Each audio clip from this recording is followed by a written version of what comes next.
Assalamualaikum warahmatullahi wabarakatuh. Salam sejahtera bagi kita semua. Om Swastiastu, Namo Buddhaya, salam kebajikan. Perkenalkan, nama saya Hasyim Asyari dengan NIM 2020112022 dan di semester 5 program studi pendidikan bahasa Indonesia. Di sini saya akan menjelaskan mengenai pengertian tindak ujaran. Tindak ujaran merupakan satuan terkecil dari bahasa untuk mengekspresikan makna suatu perkataan yang mengekspresikan suatu tujuan. Biasanya tindak ujaran berbentuk suatu kalimat, tetapi dapat pula berbentuk kata atau anak kalimat. Ketika seseorang berbicara, dia melakukan suatu tindakan. Tindakan tersebut dapat berupa menyatakan, bertanya, memerintah, menyajikan, atau berbagai tindakan lainnya. Dengan demikian, ujaran dianggap sebagai bentuk tindakan atau perilaku yang bertujuan. Salah satu karakteristik terpenting dari tindak ujaran adalah bahwa pendengar memahami apa yang menjadi tujuan pembicara. Tujuan tindak ujaran. Dalam menghasilkan ujaran, manusia pastilah mempunyai tujuan. Bahkan waktu kita sedang ngobrol dan berjalan-jalan ke sana kemari sekalipun, tujuan tadi berupa pemberian informasi kepada pendengar. Kalau dalam suatu wacana dialog, misalnya kita temukan pada kalimat Ibu Dahlia sedang berada di Bali bersama suaminya, maka kita akan menangkap makna ujaran tersebut, tetapi tidak akan berbuat apa-apa seperti menutup pintu atau membuka jendela. Yang kita akan lakukan adalah menangkap makna tersebut dan kemudian menyimpan dalam memori kita. Suatu ujaran itu mengandung di dalamnya 3 unsur. A. Tindakan ujaran atau speech action.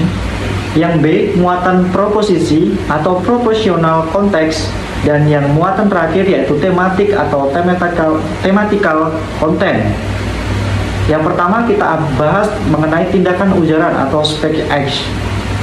Scarlett membagikan tindakan ujaran ke dalam 5 kategori. Yang pertama ada representatif, yang ke B ada direktif, yang ke C ada komisif, yang ke D ekspresif, yang E deklarasi. Yang pertama yaitu kita bahas mengenai representatif. Representatif adalah tindakan ujaran yang berupa pernyataan dan memiliki nilai kebenaran, atau representatif berupa kejadian yang benar-benar terjadi atau kebenaran tersebut berada dari segi pembicaraan. Yang kedua ada direktif. Direktif adalah tindakan ujaran yang berfokus pada pendengar. Tindakan ujaran ini memiliki tujuan agar pendengar melakukan sesuatu. Yang ketiga ada komisif. Komisif adalah tindakan ujaran yang berupa perintah untuk pembicara sendiri. Biasanya tindakan ujaran ini berupa sumpah, janji, dan tekad. Yang keempat ada ekspresif. Ekspresif adalah tindakan ujaran yang menyatakan keadaan psikologis tentang sesuatu. Maksudnya adalah pembicara mengutarakan perasaan tentang sesuatu hal. Ungkapan tersebut dapat berupa terima kasih, selamat, belasungkawa, dan lain sebagainya. B. Muatan proposisi atau propositional konteks. Muatan proposisi adalah pendengar menggabungkan proposisi suatu dengan proposisi yang lain. Makin lama makin meninggi sehingga terbentuknya suatu pengertian yang menyeluruh dari proposisi. Hasil penggabungan tersebut akan menghasilkan suatu pengertian yang utuh. Yang ke C, muatan tematik atau tematik konteks. Tematik adalah suatu yang mengutamakan pengurutan. Muatan tematik adalah merujuk pada informasi lama atau old and given information, dan informasi baru atau news information. Ini dijelaskan dalam Darjo Wijojo pada tahun 2004.297. Informasi lama adalah informasi yang sepaham antara pembicara dengan pendengar. Pemahaman tersebut masih bersifat umum. Begitu pula sebaliknya. Informasi baru adalah informasi yang tidak diketahui oleh pendengar.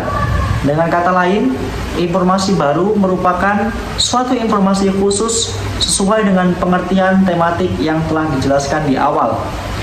Prinsip tematik mengutamakan pengurutan.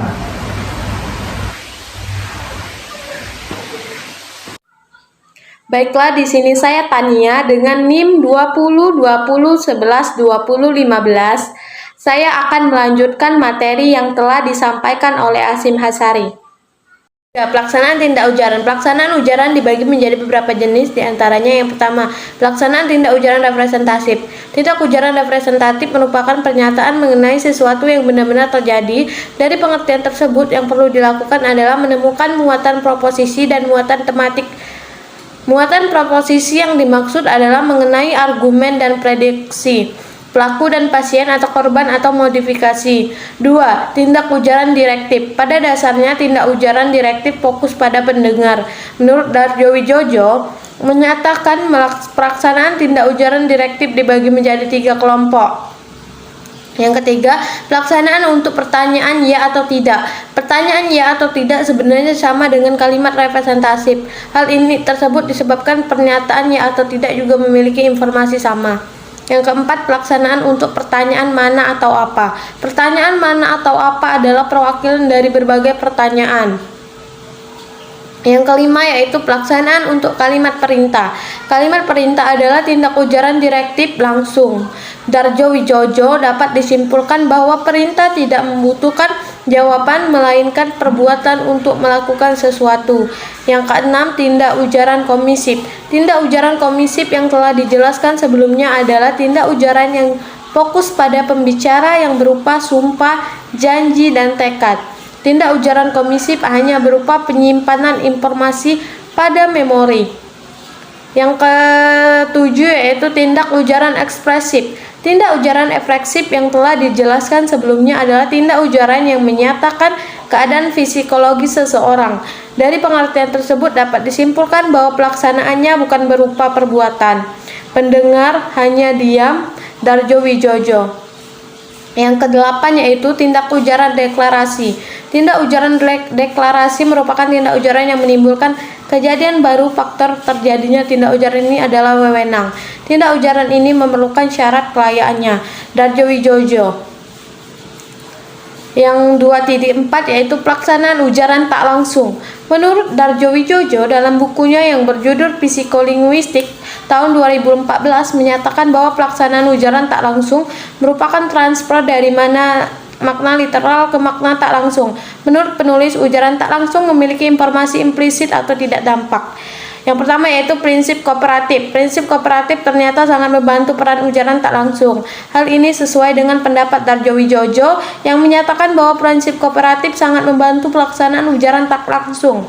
Menurut Grice dalam buku Darjo Wijojo yang berjudul Psikolinguistik membagi maksim tersebut menjadi 4 maksim. Yaitu yang pertama maksim kuantitas. Menurut penulis, maksim kuantitas berprinsip bahwa informasi harus informatif sesuai keperluan. Pendapat dari penulis tersebut dibuktikan dengan pendapat Darjo Wijojo yang menyatakan bahwa maksim kuantitas adalah informasi yang diberikan harus seinformatif mungkin, tidak lebih dan tidak kurang. Yang kedua yaitu maksim kualitas. Jika maksim kuantitas fokus pada informasi sesuai kebutuhan, berbeda dengan maksim kualitas yang fokus pada informasi sebenarnya sesuai kenyataan. Hal ini bergantung pada pembicara mengetahui yang sebenarnya atas ujarannya. Darjo Wijojo, bukunya 2014. Yang ketiga yaitu maksim hubungan. Maksim hubungan adalah maksim memberikan informasi atau relevan terkait pada tujuan percakapannya. Yang keempat yaitu maksim cara. Menurut Darjo Wijojo menyatakan bahwa maksim cara harus mengungkapkan informasi secara jelas tanpa ambigu dan urut. Baiklah, mungkin itu saja presentasi dari kelompok kami. Mohon maaf bila ada salah kata dalam penyampaian maupun perbuatan. Kami akhiri, wabillahi taufiq wal hidayah. Wassalamualaikum warahmatullahi wabarakatuh.